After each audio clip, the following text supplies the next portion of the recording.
Okay, as usual, I pressed the wrong button, so let's carry on. So we have the E. Let's pick another color. I don't like this red for this, so let's pick it green. E equal, we set the sum of 1 over n factorial, and it goes from 0 to infinity. And we said already that this is equal to 1 divided 0 factorial plus 1 factorial plus 2 factorial, 3 factorial, and so on, infinitely many. They are all smaller than 1 apart from these two, which we remember are 1 plus 1, and we remember that this number here is roughly 2.7182, and so on. Let's see where we can get. So 1 plus 1, and then we have 1 over 2 factorial, but we know that 2 factorial is equal to 2 times 1, which equals to 2. 1 over 2 is 0.5. So this is plus 0.5. And then 1 over 3 factorial. Now my math gets sloppy. I will need a calculator. Let's see if I can get it anyway. Not sure. 3 factorial is 3 times 2 times 1, which we know is 6. So 1 over 6 is what it is. 8. No, it cannot be 18. It can be maybe 15. 0.15. No, it's bigger than 0.15. I'm bad at math, as you can see. Let's see if this is a good approximation. No, it's a little bit bigger than maybe 6. 6 times 6 is 36. 96, 7, 8, 9, 7, I don't know. 1.67 cannot be 2, 1.9. Anyway, something like 1.7, I don't know. It will have other numbers here. Let's say 1.6, whatever. Roughly, I will pick the 0.16. Okay, so if we start to sum these numbers, we get something that is getting closer and closer to 1.66, but not quite. Okay. So the trick is, okay, I'm not going to do all the sum, but you can check it in a calculator. You will see that after a certain limit, I think 7, you already get quite high accuracy for this first digit. Okay.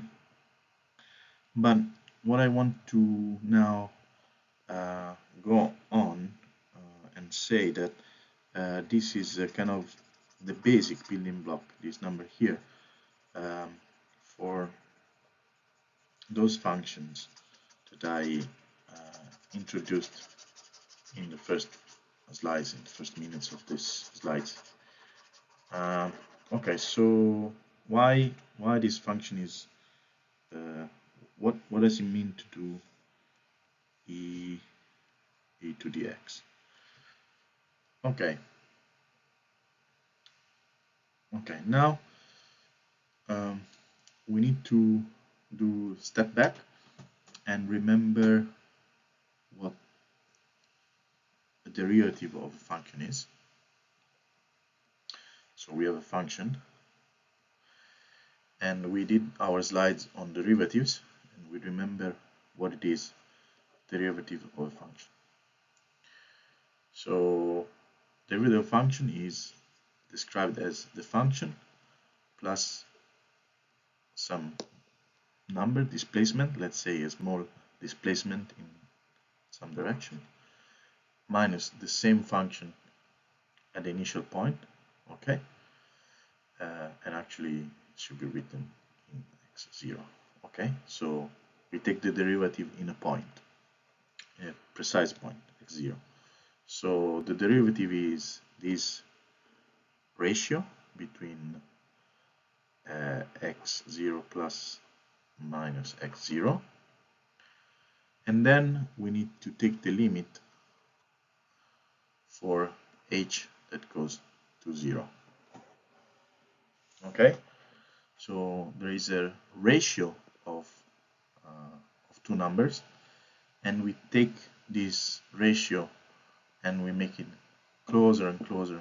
So basically we change h and closer to 0, and this ratio will vary, and hopefully at some point, if the function is well behaved, meaning that it does have a derivative, so this limit makes sense, in that point x0, that derivative will give you basically a linear approximation of the curve. So basically we'll tell you how steep is the curve in that section. This point is basically flat.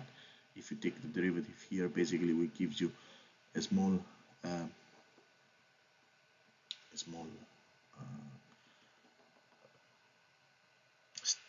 steepness there, slope, small linear slope there, and so on and so forth. So we know that, so this is the definition of the derivative. So why don't we, and also we need to, okay, so this is the derivative, but we need to make sense of this exponent here. We need to also remember one other fact, that once you take a derivative, which we can call f prime of x, okay, this is another notation to basically, I don't want to write all of this, now we'll just write this simple, and actually let me put x0, which is a number. Okay, so f prime of x0. Okay, but in general we can take another derivative, so as well, not as many as we like depending on the function, but there are some functions that you can differentiate as many times as you want, as we can see, as we will see later on. So suppose that we take f function, the f prime function, and we do another derivation. So we derive this another time, even in the same point, it doesn't matter. It could be another point, at the moment it doesn't matter. So we apply the same rule, it doesn't change much. The only thing that changes is this this symbol here, this prime symbol there, which means that we are differentiating the derivative itself, and this is called second derivative. Okay, we always think that the limit of h that goes to 0, and then we will call this second derivative in x0. Okay, second. There are many other ways to represent this this derivation, but I will keep this compact with the many opposites. Actually, I can write 1 and 2. This could be 2. Actually, I will write this way. Instead of 2 primes, I will put the number 2, which is handy. So let's stick with this. It looks like a square, but in this case it's a derivative. Okay, so as long as we can keep carrying on this this procedure, we can actually approximate better and better any function to higher order degrees, meaning with higher precision, with the sum of other functions. Let me be clear, and I will possibly give a video on this, because before talking about Fourier transform, I want to maybe dive a little bit more in the power series, but I want to give you just a quick idea of what I'm talking about. So essentially you can say that a function can be at the point x0 can always be approximated by basically let's say a function can be approximated by the value of a function plus the derivative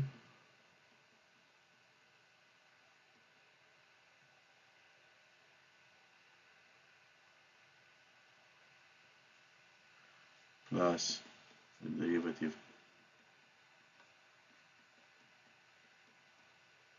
square, and there is a 2 factorial, and then plus the derivative, third derivative, and I will do another video, plus, and so basically what I'm saying is that you can get a better approximation if you can give an approximation, sorry, not of x, 0 of x, exactly. You can approximate it with a point, around a point. So you have a function which is oddly shaped, and you want to give an approximation of this value here, of the function around this point here, and you can represent this bit of the function with around this point here with a sum, technically an infinite sum, which is again the sum of infinitely many bits of the derivative of n x minus x0 and of x f of x and factorial. Okay, so this is will be basically what I'm saying is that this function here, e to the x,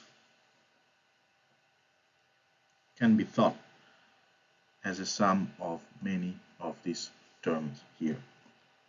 Okay, and let's see if we can do some of them to understand where these things is going, because there is a peculiar thing about the exponential function, which is this following that I'm going to tell you in a sec, as soon as I finish raising these numbers. So the good thing, or the interesting thing about, useful thing about the exponential function is that the derivative of the exponential function over x at any point, so let's forget about the point, so any point, is still e to the x. And this is by no means easy to obtain, because, for example, if we take, for example, the simple function f of x equal to x, and we do the derivative of x, we did it already in the video on derivatives, but we'll do it again here. So the definition is this one. We do the function plus a small displacement minus the function divided by the difference between the two displacements. But as you can see, these two things are the same for every h, for every small h. It doesn't matter because they simplify, they are exactly the same number. So this gives 1. In fact, the derivative of x is 1. But we can do a step further. As you remember, it's a bit boring, but I'll do it again because just to give you an idea why this is not easy to obtain. One can go x squared, and this will no longer be true that it's a square, but it's not even 1. This is x squared plus 2xh plus h squared, because this is the definition of the square of a, let me write it up here just to, if we have two numbers and we square them, we have this, we can prove it, we did it already, we do it terms, we do step by step, we do the first times the first, and then we do the second times the second, and then we do the cross terms, which are this one and this one, which are the same, AB, there are two of them, and therefore this is true. So I just use this formula here, and minus and then minus x square divided x plus, well, the x cancels because there is a minus there, so there is an h. Now what do we do with this? We go here, we know that the x square goes with the x square, there is a minus sign, so it goes away. 2xh plus h square divided by h. Now this is a simple fraction, so we know that h cancels out on h, and we have 2x plus h. But we know that we have to take the limit where h goes to 0. There is no h here. This is going to 0, so we can neglect this, and we have 2x. So we have the derivative, as we all know. This is boringly painful, but let me do it once. Again, the derivative of x squared is 2x.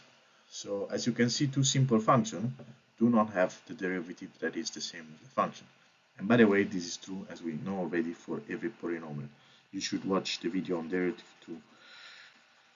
to understand a little bit better why this is true. Basically, you cannot approximate a curve with a line. This is the bottom line of this section here. While in this case, it's interesting to notice that the exponential is equal to its own derivative, and by consequence, as you remember the video on the integration, the integral of an exponential is also an exponential as a constant, which we all know that can be set depending on this point here. Okay, so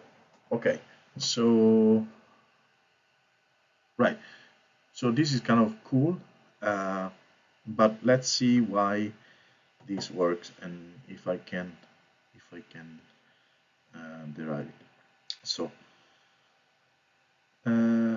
let's see if I will give you the definition because I'm not sure if I can do the derivation of this formula, but let's do this way. So let's guess,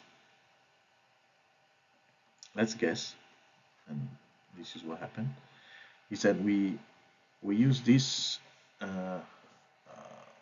definition of the number as a starting point for our definition of the formula that we want to derive. So when we put 1 over here, we get exactly this 1 over here. Now, if we want to put 2 there, or 3 or 4 or whatever, maybe we replace with this with x, and we put an x here, but we need to stick an exponent there. Okay. And this is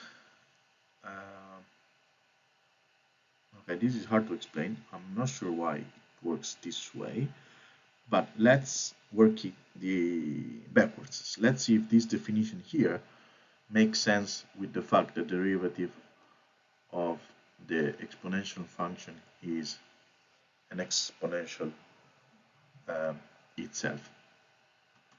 Okay, so to do that, we erase a little bit of the whiteboard in space, so we remember this number here.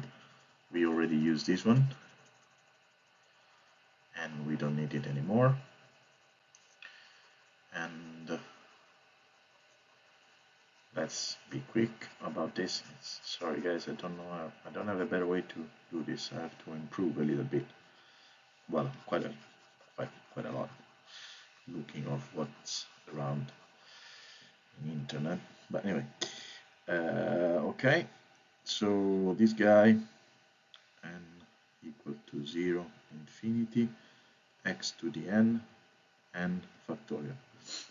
This is a,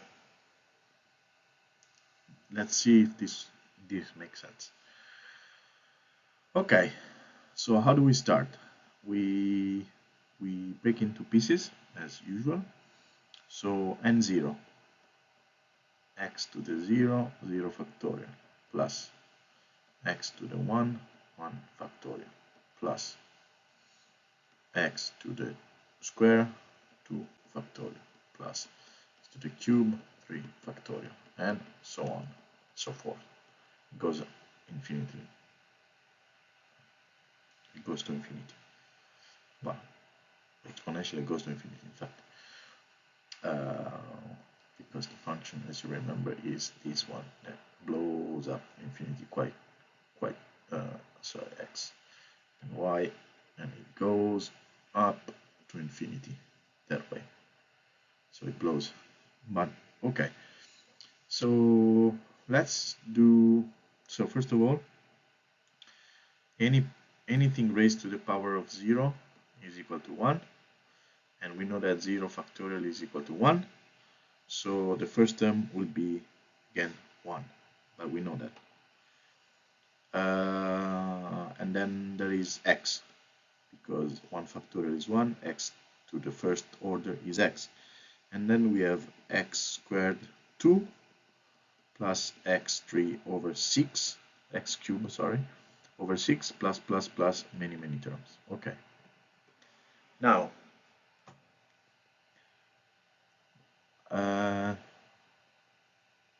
what do? We do the derivative. So we take the derivative of e to the x, and let's see where this is going with the derivative. So we know the derivative of a number is 0. Maybe we should do that as well. Plus the derivative, we know this. We know x plus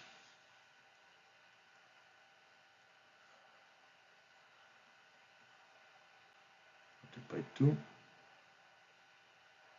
yes, plus, let's do the first terms, and then I think you can, we can prove it. Maybe I will give an idea on how to do that, but basically this is the trick. So okay, so what's the derivative of 1? The function, so if you imagine function x equal to 1 is a constant for each x is equal to 1. So the definition is of derivative is always the same one. You get the function plus a small displacement minus the function divided by x, which in this case is nothing, minus nothing, which is it should be 0. Should be 0. Wait a second. It is h. Yes. No. Wait a second. Got it wrong. So why this is 0? Function point displacement. This should be 0.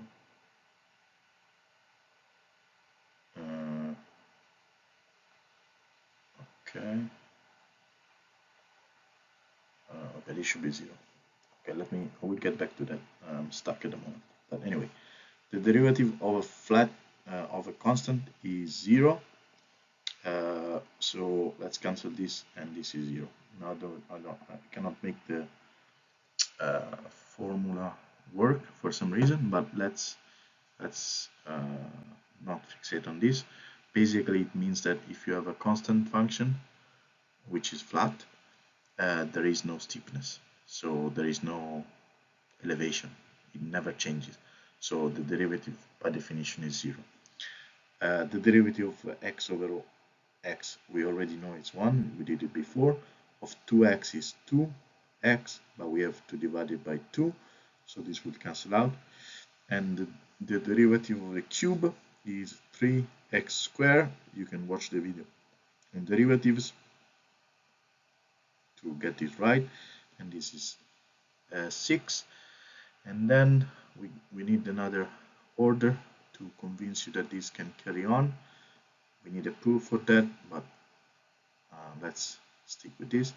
4, and now 4 factorial is 12, because it's 4 times 6, no, sorry, 4 times 3 times 2 times 1, 6 times 4 is 24, not 12, and this is 24. Okay, 24, and then this is 4 cube 24, okay, plus dot dot dot dot dot dot infinite remaining. Okay, so as we can see, the derivative of x is equal to, again, 1 plus x, because this cancels with this, plus this cancels with this and makes a 2, so x squared divided by 2, plus this cancels with this and goes to 6, x cubed divided by 6, plus infinity. Okay, so if I then redraw it here with a little bit more space, we can see that you can wait a second, this is a bit boring. Okay, yes, so this is exactly 1 plus x squared divided by 2 plus x cubed divided by 6 plus infinity remaining. And we can guess what are the other terms that will be the same. Basically, we are shifting the power series one step back. And this is because the reason is, if you do the derivative of x to the n over the x, we get an n in front and x and n minus 1 to the exponent. But we need to consider that we have usually 1 over n factorial, and this 1 over n factorial is n minus 1, n minus 2, dot dot dot dot dot. So when you derive, but you have the n factorial, you remove this n, and you can rewrite this as a x to the n minus 1 n minus 1 factorial. Okay, and this is the trick basically. When you, since this the definition of each term of this series, we, by differentiating, we actually have the same kind of term with the same kind of term with the n minus 1. Okay, so I hope it's not confused, but basically this is to prove that the interesting fact that the derivative of the exponential of the Neper number, Euler number, Neper number, I mean there are many ways to think Neper number, not Euler. I will check it on Wikipedia. Anyway, I will give the link. So, which is the derivative of e to the x of x is e to the x. Now we can do the same trick to prove that the integral over the integration of this function is the same function. And even this is not it's not obvious, because I will do it once more.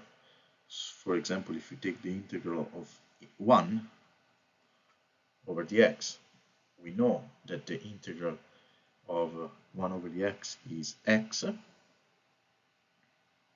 So x, 0 and c, x 0 minus c. Okay, make it correct. Meaning that if we take the function, we are raising basically the power, and if we do the integral over of x instead, we get x squared divided by 2. And we remember this from the video of the integration, because this was the same as getting the area of a triangle, which base x and height x. So the area under this curve, we know that is, this is one way to look at it, but we gave enough detail in that video to show why this is correct. But base times height divided by 2, which is x squared divided by 2. Okay. And we can go on and on by doing this with all the polynomials.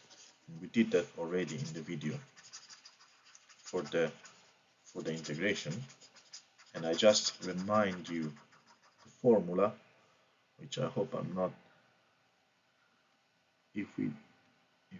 messing up. This is equal x n plus 1 this time divided n plus 1 plus some constant, which we can forget, depends on these 2 points here.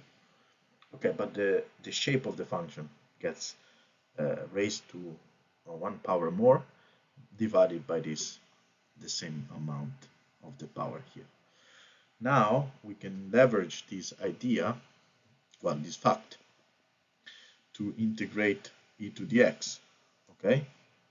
Because we can do it in the x. Because we can do it for each of the terms, okay? So we have the sum.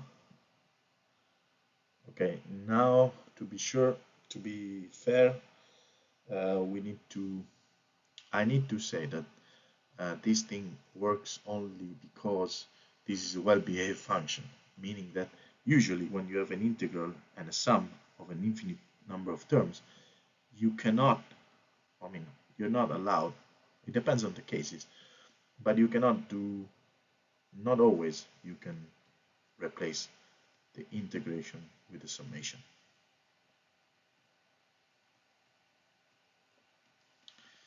Okay, so this deserves a little bit more of detail, but it's not always true. So there are some functions for which you can do it, other functions which you can't, and the idea is that if the function that you are summing is not well behaved, so it diverges, for example, this trick doesn't work. In this case, we argue that it's a good function, so let's do the trick and let's see where we get with the trick. So what I'm saying is that we integrate term by term, basically, and by doing so,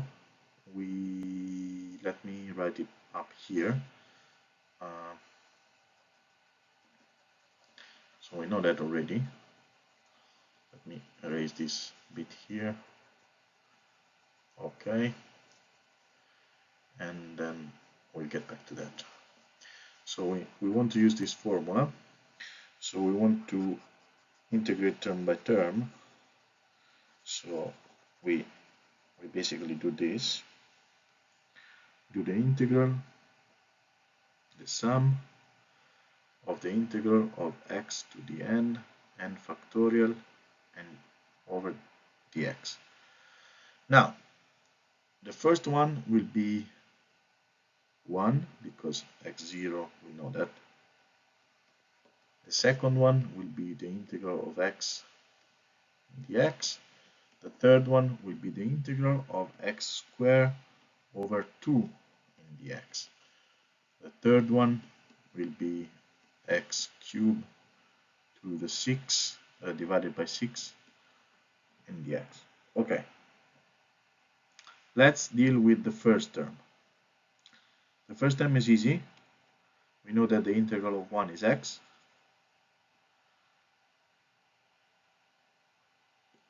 Yes.